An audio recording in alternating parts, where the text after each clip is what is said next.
Alright, welcome everybody to the channel. My name is Matt, and this is the Gaming Corner.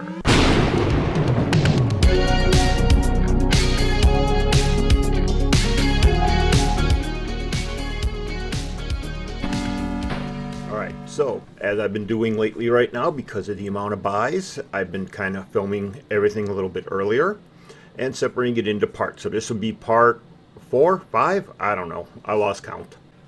But we're going to go over the games that I picked up for the month of January off of eBay. And we're going to start off with the Dreamcast game. Now, the footage you'll see from the Dreamcast is actually from an emulator, from the Redream emulator. Because this game only will work on that TV back there. And at the time I was recording this, I didn't feel like firing it all up. But let's show you what the game is. The game is TNT Hardcore Heat. This, as you can see from this gameplay going on right now, is actually quite a fun racing game. I was watching, I don't remember who the guy was, off of YouTube that was showing underrated Dreamcast racing games. And he actually showed the Japanese version of this one. So I managed to find the American one, because the American one renamed it to something really long. And yeah, this game is a lot of fun. Alright, so this next game is a game that I have been watching for a while. All these games that I got off of eBay, I've been watching for a while. I wait for good deals to come in on them, and that's when I buy them. Next one happens to be cart only. It caught my interest, and it is Gadget Twins by Game Tech. This is very neat of a game. Gameplay footage is right up above where the cartridge is right now. And this is very neat. This actually reminds me a lot of Fantasy Zone. Basically, is what this reminds me of. It's a lot of fun. It's very cartoonish looking. Kind of has a Disney Pixar feel almost too, with the way the plane and that looks. So this game has been a lot of fun too so far. The next game, I got these games all from the same seller. The boxes and the cartridges aren't in the greatest shape, but they all are all complete in box. They were all, from the looks of it, rentals. And that, so that kind of explains why the boxes aren't the greatest looking and everything. But like I said, they work great. And the first one that he had at a really good price and a really good deal was Super Baseball 2000. So this is by Electronic Arts, 16 megs, and like I said, you can see that the thing is not in great shape. It's stuck on the side here, so I can't even undo it because I think it's taped. Like I said, it's from a rental by looking. Each and every one of these are all from the same rental store, so I don't know if it was the rental store that the person used to own or whatever, but yeah. As you can see from this gameplay footage here, it's a baseball game. It's futuristic. It's supposed to be 2020. I don't think we have robots yet. It's 2024, and we still don't have robots playing baseball. But it is pretty fun to play. I mean, it is a baseball game. EA at this time had good stats with baseball games. So the next game is a puzzle game. I played this one, I believe, off an EverDrive cart, so I got a chance to check it out, and I was looking around for a good deal on it, and I finally found it from that same guy with the baseball game, and that is Shove It, the warehouse game. Now you're gonna see the gameplay footage pop on up here, but this has actually been a really fun game. And like I said, I believe that's the exact same video store. Matter of fact, it is. That's the exact same video store. Cartridge is really in terrible shape, but it works, so I can't complain. Big question for a lot of you are probably going to be like, well, you're going to try cleaning it? No, I'm going to leave it as is. But yeah, Shove It. It's a lot of fun. Puzzle game starts off easy and then just gets harder and harder and harder. This next one is one I've been after for a while again. I used to have it in my collection once before. When my collection dwindled down to actually even less than what you see here originally, this is one I had to get back. And it is Super Off-Road. Used to love playing this in the arcade with my friends. We got the home version on the Genesis when it came out. Extremely fun. You can see the gameplay up over here.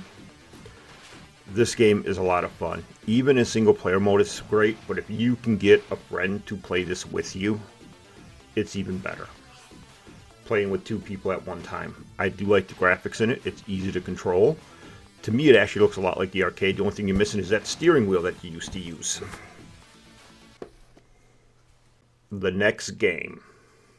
Now, this game I bought off of Limited Run. If I remember correctly, the physical Genesis version of the game is a little on the expensive side, but Limited Run had it. Basically, it was being clearanced off. I think I got it for like $20 or $25 or something like that. And Limited Run Games did a re-release of Zombies Ate My Neighbors. This is a very fun game. I'm enjoying the heck out of it. I heard the Super NES version is better. I still have to get my hands on that one somehow. But this one is complete in box. And if I pull out the manual here without breaking anything, this was kind of cool. Now, I'm old school, so I know what these are. But it also came with a pair of 3D glasses. Old-fashioned 3D glasses. But yeah, this is a game that I wanted back on my Genesis. When I saw Limited Run Games had it, and they remade it and re-released it, I had to grab hold of it. The next game is a Sega CD game. It is disc only. It is one that I've been after. I honestly don't know if I've ever owned the complete version before, but I had to go after this one. I've always wanted it. I'm a fan of these style games, and it is Time Gal. It's generic DVD box. Whoops. I forgot I had a different game inside there. CD, no manual, no nothing like that. I was playing Jaguar 220, Jaguar XJ220 before. Gotta put it back in its box. But this is one I had to get. These are QuickTime event games. They used to be on what was called laser discs in the arcade. Very nice, very fun. Enjoying it. It is a game of memorization. You got to memorize, okay, it wants me to go left, wants me to go right, wants me to do this. Once you get the pattern memorized, and this game has a tendency to change the way the rounds start, so it's not as easy as like Road Avenger, but definitely well worth playing. That brings us up to our last game. Now, this is a game that I have already for the US version. I was watching a Japanese version of it, and the guy gave me a good deal on it that I couldn't pass up, and it is the Japanese version of Ghouls and Ghost. Now, it's not complete. It's box and cartridge only. Great picture on the back. Love that. But I couldn't pass up the deal the guy gave me on this on eBay, so I had to grab it. I do have the US version. I have cart only for that one. I got to get a box for it one of these days. But I couldn't pass up getting one that's already in a box. Japanese one. I have a bunch of my Japanese games way up there. So I'm going to put this up there with those. But this is a lot of fun. As you can see, it's pretty much the same as the US version. It does seem to be maybe a tad bit easier, or maybe I've been playing the first round for so long and I'm finally getting used to it. But there you go, Ghouls and Ghost. When it comes to Genesis games, that's it for the eBay buying stuff. The next set of games that I'll be showing are all from Respawn Retro Gaming in Fond du Lac and West Bend. So that will be the next one. And then I'll have one more part after that.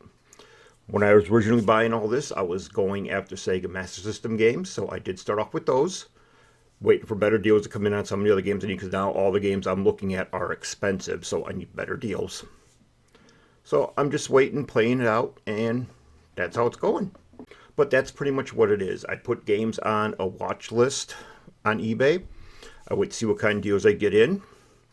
If by chance Tony or Christine get the games I'm looking for in their store, I will pick it up from them instead.